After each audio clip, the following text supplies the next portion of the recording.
Stop. All right, so I'm going to start off with my overall concept. I had the same site as Alex just talked about. So it's at the corner of Clifton Avenue and Martin Luther King Drive. And it's really centered in the middle of a lot of amenities here close to the University of Cincinnati. So it's right next to, Good Samaritan Hospital, the university, and it's also centered between three big business districts within the area, including Ludlow, Shortvine, and Calhoun Street.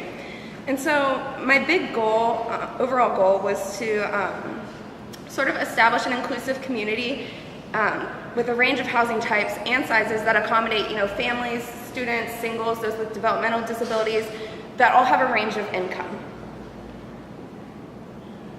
And so if we move on to my urban design plan, one of my biggest goals was sort of fitting into the rest of the community. So as you can see, sort of to the left of my site, it's a little bit lower density housing, so I sort of tried to mimic that within my site. And then to the right, we have DAP. So on the right side of my site, I have sort of a larger structure.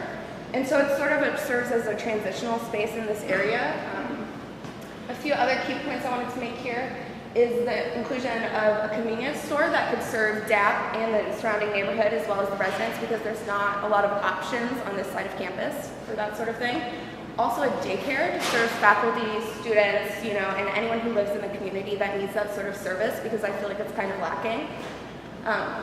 Another big component of my site is green space. So we have a little bit more of public green space closer to Clifton Avenue, and then as you go back, it becomes more private for the community members themselves. Another big component was the improvement of pedestrian crossing across Clifton Avenue. That's a really dangerous intersection for many people. So I think that's really important, and I believe they're doing a roundabout there in the future. So as far as my actual site program, we're going to have about 50 residential units in the apartment building closer to DAP on Clifton Avenue. And in that building, I wanted to include 4 Joker units. And this is actually from the case study that we did earlier for Calbright Cooperative. And these units are sort of almost like hotel-style units that you can rent in addition to your unit for someone who may be a little bit more dependent, but you don't want to share the same living space with them. Or they want a little bit more independence, but they still need to be close to home. So that is an option for people. As far as townhouses go, we have a variety of unit sizes, and this is to help with affordability, but also sort of getting a good mixture of family types and so couples, singles, but also families within the same community. The daycare, the convenience store, and open spaces are all big components of my design, as well as parking. So as you can see in the section below, I've incorporated underground parking, and that's mainly for the residents. So there's 100 spaces there, which is a little more than 1 space per unit.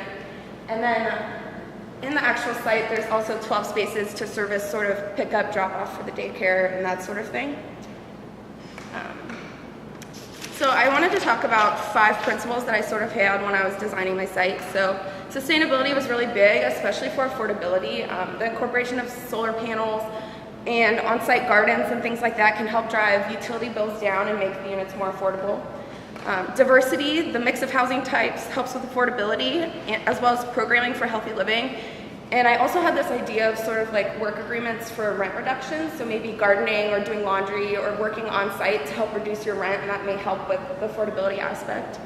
Health, walking paths, and I forgot to mention this, but it's actually part of the link on the emerald necklace that Osborne was just talking about up here, as you can see, between Burnett Woods and Coy Park. So health is also a big aspect. One other thing is sort of community pride and inclusion. I want it to be a place that people sort of are proud to live in. And this can be achieved through the open spaces and the interconnectedness between different housing types and also with the rest of the community. And then access, obviously the pedestrian safety issue that we talked about. And then there's also a bus stop right in front of the site on Clifton Avenue, which is really important. It's also adjacent to vehicular arterials and some pedestrian-oriented development, such as campus, and Calhoun Street. So I think it's really well connected to all of these different amenities in Uptown, and I think that could make for a successful, inclusive community.